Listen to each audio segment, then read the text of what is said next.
Sir, I've read that at 8 years of age, you first acted in your first drama. That was your first artistic endeavor, I believe, if I'm not wrong. And then you changed your base and started writing and directing dramas. But was there a point in your childhood where you actually can pinpoint and tell us when you wanted to, choose cinema as your passion, cinema as your career? Where did it all start, sir? Actually, I had enough opportunities to watch films because my maternal uncle owned a couple of cinemas in those days. I could get access to these films. Those free, because my uncle owned them. But I never had any feeling of closeness to cinema. For me, it was something very distant.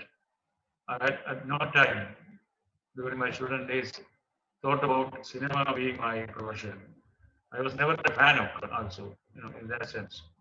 Although I watched cinema for just for the sake of watching, I must have really enjoyed those films, but it was all very distant. What was close to me was the theatre. And I saw myself fully as a theatre practitioner, writer, actor, director, and all that. So at no point of time, did I think about taking up a profession in filmmaking. Never. What happened was after I studied, I did my graduation at the Gandhigam Rural Institute in Madurai. And after that, I was employed for about a year and a half. And at a very early age, in those days when getting a job, getting employed was almost unthinkable. There was a lot of unemployment. So I was feeling singularly lucky that I got a job at that time. In the beginning, there was a lot of excitement about it, and then slowly, after a year or so, I decided that my life was not going to be that because I was doing the job of a statistical investigator. That was central government, under the central government, because those days the pay and allowances are much higher than what one would have got in the state service. So it was considered very coveted in those days. But all the same, after a couple of years, a year and a half or so, I almost decided that I had to leave it and go for further studies. Studies I wanted to do in theatre, in fact. And my first choice before me was the National School of Drama. And on inquiry, I found that their instruction is given only in English, in Hindi, in fact, basically Hindi. And I did not want to do theatre in Hindi. So I just gave up that idea. And then I was continuing with my job, and then accidentally I saw an advertisement that the government of India had set up this institute in 1961. That year itself, I saw that in the paper. And I thought there was what item attracted my attention was titled, the screenplay writing and direction. So I very naively thought the screenplay writing cannot be very different from playwriting. So let me go there and learn it academically so that I can write. In those days, I used to be an avid reader of plays and things about playwrights and production, etc. I was specialized. So that was my idea when I wrote for admission in the institute. Then I appeared for the exam in Pune. I had to go to people had to go to Pune to do that. And I wrote the exam, and then after 2 days, they did the viva. And it so happened that I got the first rank, and I was given a scholarship, World Scholarship. So very happy, I wrote my letter of resignation to my department. Said, thank you very much. I'm quitting. That's how I went to Pune. And then, in fact, for the first year, almost entirely for the first year, anytime I got an extra class or something, and there was no class, regular class, I used to run to the lab, the library, and to read books. Either theatre or production, its own theatre production. So in those days, I pick up an author and I used to exhaust his work. So Tennessee Williams, I will read all his plays. Yeah, don't tell me that I will read all his plays like that. I specializing like that. So the Venice Institute had a fantastic library of theatre, books on theatre and plays and all. That was also the time when I remember Waiting for Godot. Samuel Beckett's play had come out just freshly. So I used to know practically all the important playwrights around the world in those days, who were available in English translation. So that was right. But then it took almost a year for me to wean myself away from the influence of theatre. And slowly I understood, I came to learn that this it will not be okay if I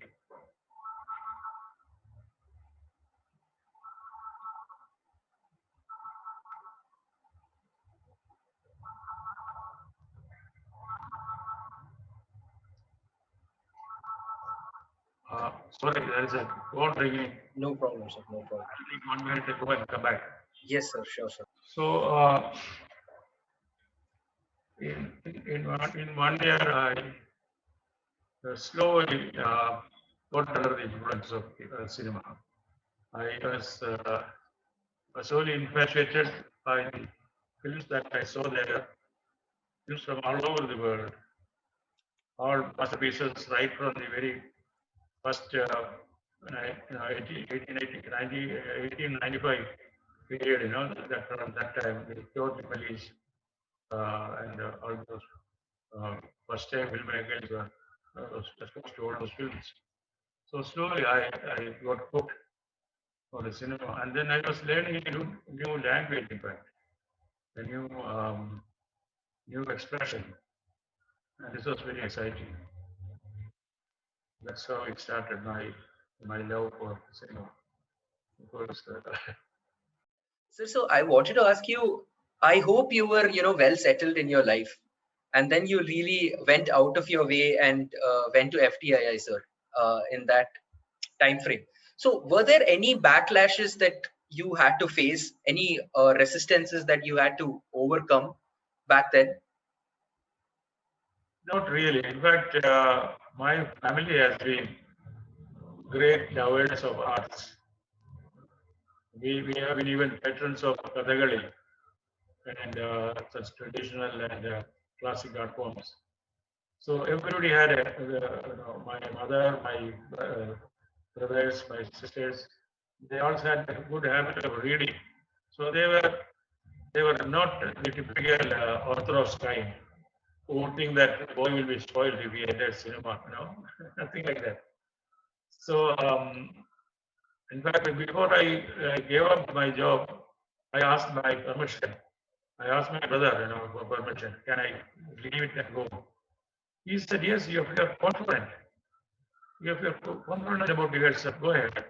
Now, this is the kind of encouragement I got from you. I said, of course, I'm confident about it.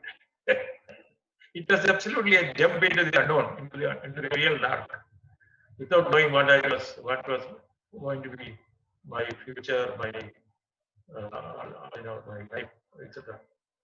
So it was all, one cannot even say calculated risk or anything like that. There was no calculation. There was only risk. Sir, while I watch your films, I couldn't help but notice the detail, the characteristic details that you give to your protagonists.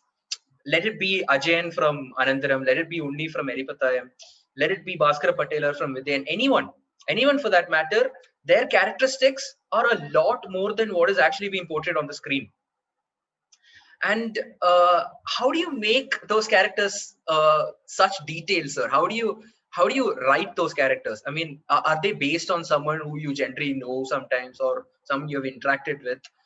Or, sir, also coming to my another thing, can you also tell us about your writing style? Do you design the character first and work your screenplay around it, or do you actually have a plot outline then embed such detailed characters into the storyline to make it engaging? Let's see, normally I work from my own ideas. Well, on very few occasions I have adapted stories. And even in such cases, I had adapted short stories only, no novels. Because adapting a short story has the advantage that you can bring in your uh, your interpretation of the story, and you can ask yourself, why did I like this story? So my the film will give the answer. That is the answer about why did I like the story. Now, there are so many stories I have read. I've been reading so much from the past, and even today I keep reading. But then some stories I feel, they puzzle me, they challenge me, etc. So that is where I choose a story from outside. Otherwise, I keep on working on my own ideas. These ideas don't come, very quickly. It just occurs to me once in a long while. I have to wait for that, and I don't force myself searching for it. I don't do that. Even when I adapt a story, they are not. I don't read the stories for adapting because some stories that I read in the past and I recall it. That's what I do. So my ideas, yes, sometimes it is centered around a character, very interesting character whom I knew in my childhood. Because most of your memories, from my experience, I can tell you, they all come from your childhood and boyhood. Uh, there is a psychological study that says that you are made of what you had experienced during to the age of 14. That is the time, that will decide what kind of life you are going to lead later in your life. All these are really formed at that period. That's what the psychologists say. Whether right or wrong, anyway, I think the impressions of my village, my people around, the even from childhood, I used to listen to a lot of stories. Stories means not necessarily given in the story form. Um, to my house, uh, people of the middle class and the lower middle class and the real low class people come and talk to my mother. And I was very inseparable from her. So I will be always be with her. Every time there is something happening, I have to be around.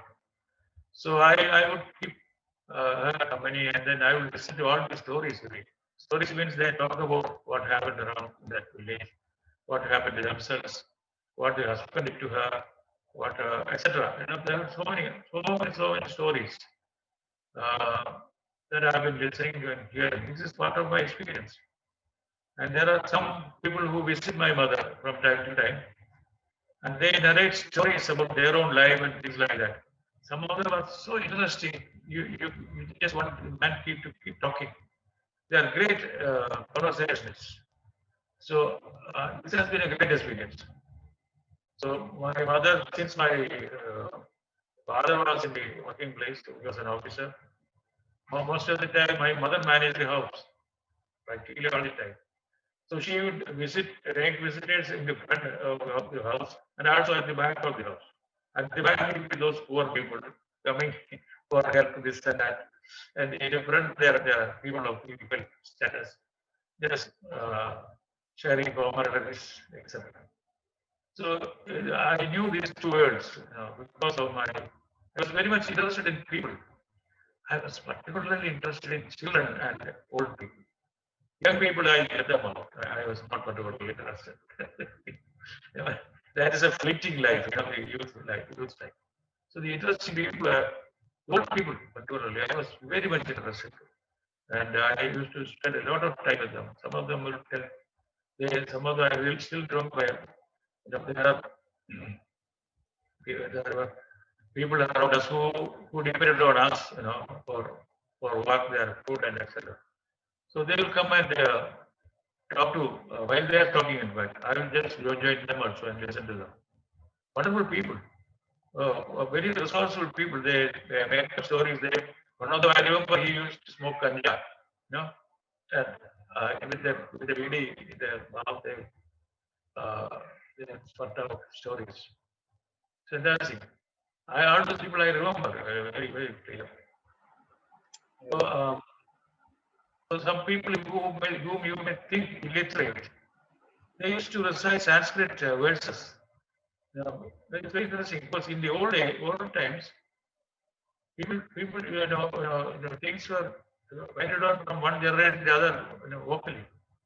It was an oral memory that people carried. I remember then very interesting character who looked exactly in my mind. He looked like Bhima, very very tall and very well built body. He was a woodcutter, and when he is asked to cut a particular tree, he will go examine it and say, "No, it is not right for cutting. Show me another tree which can." But he will then recite a verse and say, uh, in short, it means it's a Buddhist legacy. In short, it means all the trees have life, and there is a lot of life on the trees. The birds and others, who depend on the trees, the squirrels, so many. So it was a Buddhist practice. Buddhism had a very deep impression left on our people because Buddha did not believe in God, nor was there any concept of caste in Buddhism. So everything was accessible to everyone. And they stressed on two things, that was on learning and, on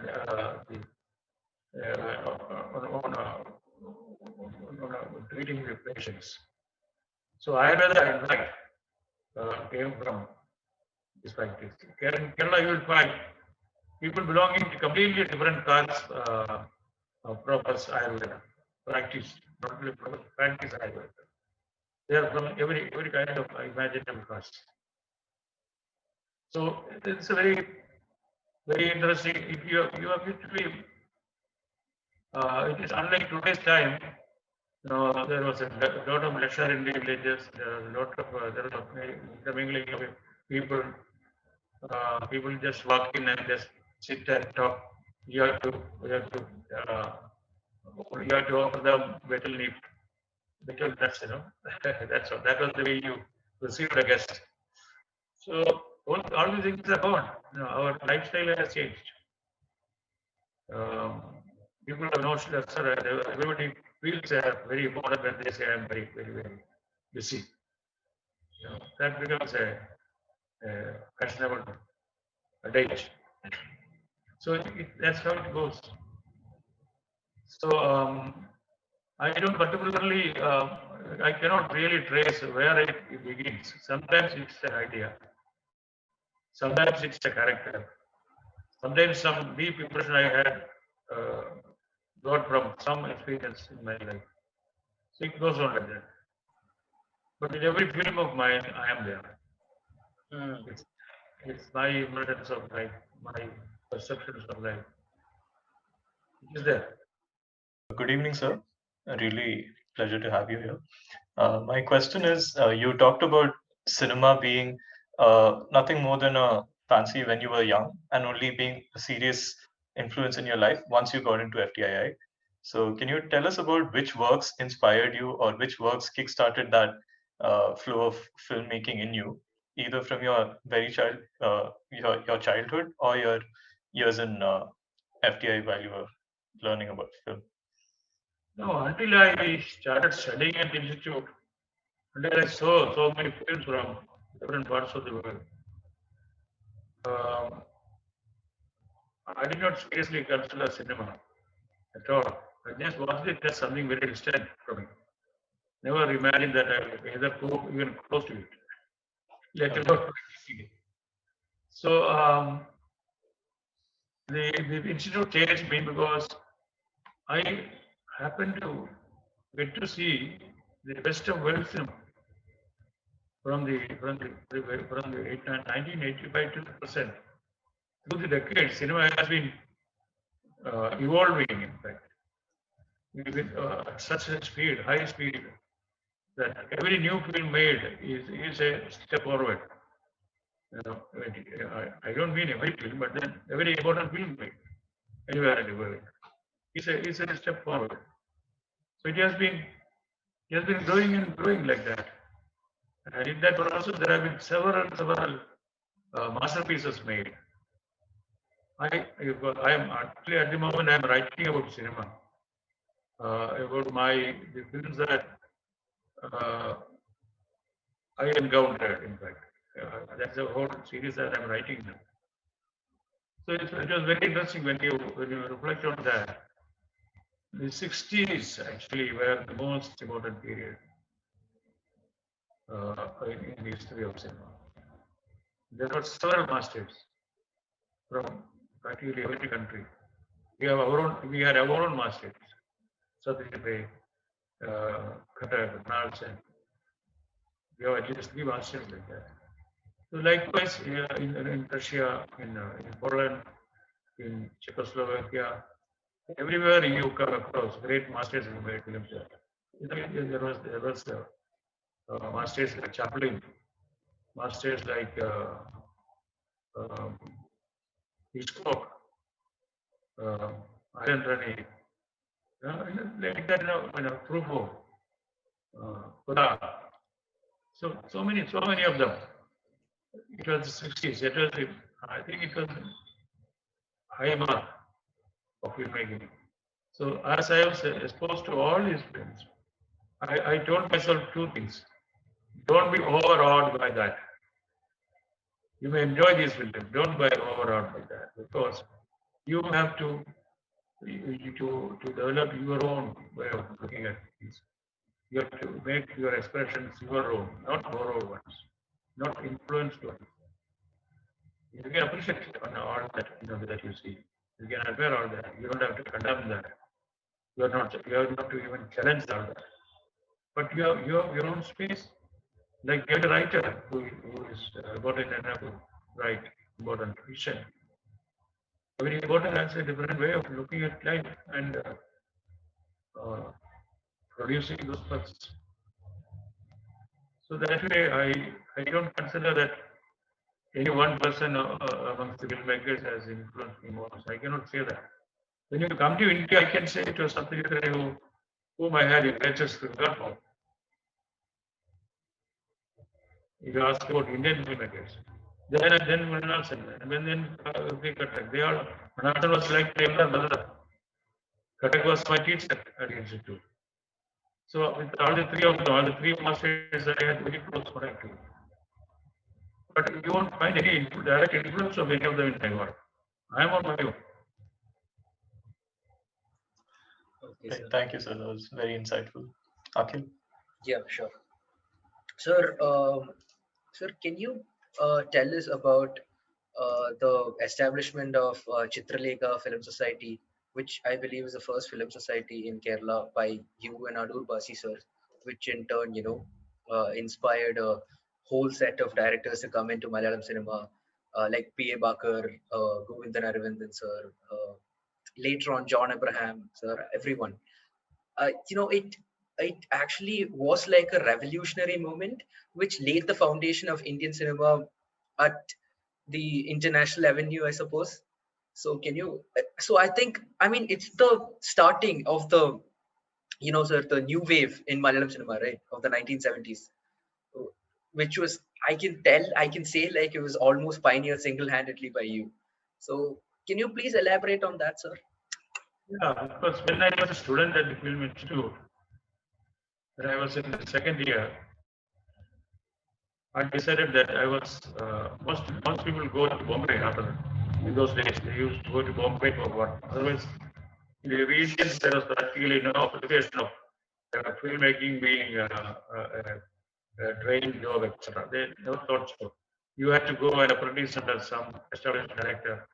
You may be the 20th first assistant, with the major director. So over a period of time, like in Hollywood, in those days, uh, unless you are about 50, 55, you won't be a director. If it takes that long, recently I had somebody, French French master saying, they will buy beer for the director. So that kind of apprenticeship one has to go through in your established cinema circles. to become a director. So some of them, stay and then disappear as a first assistant. That is the last thing they can expect to be. So that used to be practiced. Suddenly, the Film Institute gave you very systematic academic training in the aesthetics and practice of cinema filmmaking. Am I answering you? I was trying to reflect your question. Sir, my question was about the establishment of Chitralekha Film Society and Yeah. So while I was a student, I was in the second year. I was, in fact, I was in a hurry as I was learning and then feeling excited about the whole thing. I was influenced really. Here in this case, we can say I was influenced by our professor of film appreciation, Professor Satish Bahadur. He had, in fact, years before, he was a professor in the university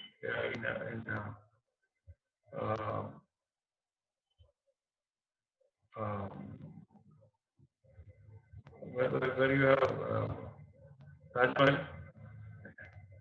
the city. What is Padmavibhushan?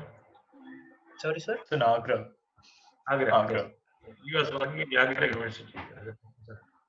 And he had organized, it's very interesting in those days, he had organized a film society in the university he was working. And he was doing excellent work in the sense, there were very serious viewers coming and watching and over the discussion about films, etc. So he was carrying on with that. And this was a time, over the time when Mary Satan was brought in by Mrs. Gandhi to advise her on. In fact, she was the INB minister and Nehru was the prime minister at that time. So she was brought in as a consultant to introduce film appreciation, film learning, in fact, in our curriculum. So she came as she was already known at that time. She wrote the life story of Eisenstein, and then she wrote a story on Three and all that.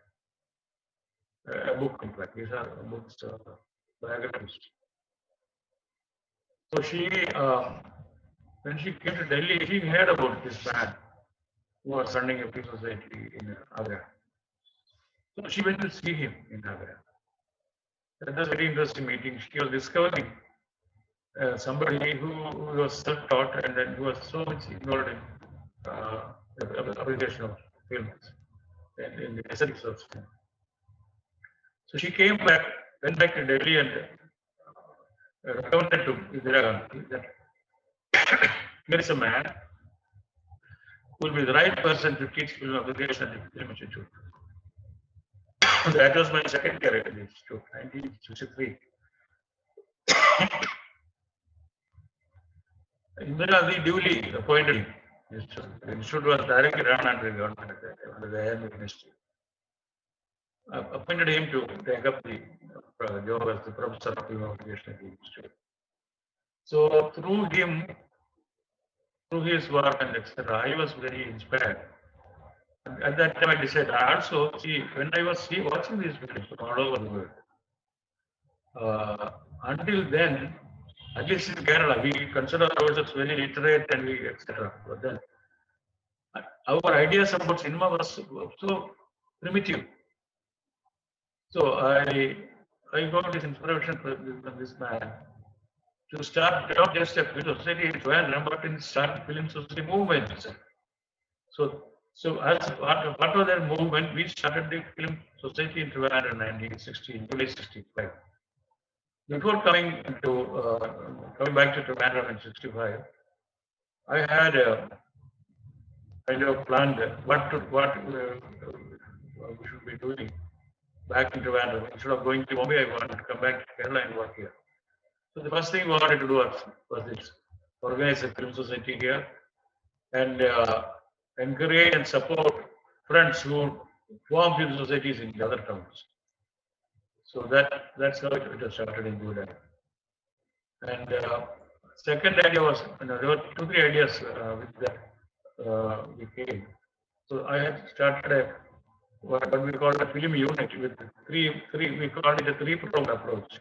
First is to start film societies all over Kerala. Second was to publish serious film literature because there is hardly any good literature on cinema. Third one was to produce films properly. That is the most difficult part. Nobody would ever give you support, because when you come back from the film institute, they look upon you with suspicion. What is it? What will they teach at the institute? That is what they thought. So with a couple of encounters, I decided not to approach anybody for supporting my film. So I gave up that idea. So instead, I was concentrated on film society work. Writing on, I was writing in all possible publications about cinema. In those days, all the special issues, they will have this special number every year, We all these literary publications. So invariably, I will have one article in every publication of that about cinema. So that used to be practice. So sometimes I would be attacking the age-old practices in cinema.